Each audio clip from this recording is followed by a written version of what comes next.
കുറച്ചു നേരം നിൽക്കുമ്പോഴത്തേക്കും അല്ലെങ്കിൽ നടക്കുമ്പോഴത്തേക്കും കാലിന്റെ ഉപ്പൂറ്റിയുടെ ഉൾവശത്തുനിന്ന് കാലിന്റെ അടിയിലേക്ക് ഒരു പുകച്ചിൽ പോലെ വരുന്നുണ്ടോ?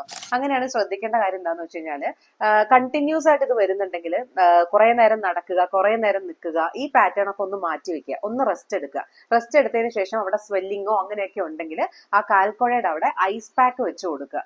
ഐസ് പാക്ക് വെച്ച് കൊടുത്തതിന് ശേഷം സ്വെല്ലിംഗ് ഒക്കെ ഒന്ന് റെഡ്യൂസ് ആവുന്നവരെ കാല് കുറച്ചു നേരം ഉയർത്തി വെക്കാനായിട്ട് ശ്രമിക്കുക.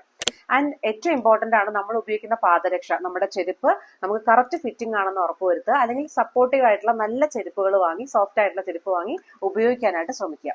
ഈ ഫ്ലാറ്റ് ഫീറ്റ് പോലത്തെ കണ്ടീഷൻ അല്ലെങ്കിൽ ആംഗിളിന്റെ അവിടെ, കാൽക്കുഴയുടെ അവിടെ ഇടയ്ക്കിടയ്ക്ക് സ്പ്രെയിൻ പോലെയൊക്കെ വരുന്നുണ്ടെങ്കിൽ അതിനെ സപ്പോർട്ട് ചെയ്യാൻ പറ്റുന്ന ഓർത്തോട്ടിക്സ്, അതല്ലെങ്കിൽ അതിനനുസരിച്ചിട്ടുള്ള ചില ബ്രേസസ് ഒക്കെ വാങ്ങിക്കാൻ കിട്ടും. ഇത് നമുക്ക് ഒരു ഡോക്ടറെ കണ്ടിട്ട്, ഒരു എക്സ്പേർട്ടിനെ കണ്ട് ചോദിച്ച് മനസ്സിലാക്കി വാങ്ങി ഉപയോഗിക്കുകയും ചെയ്യാം.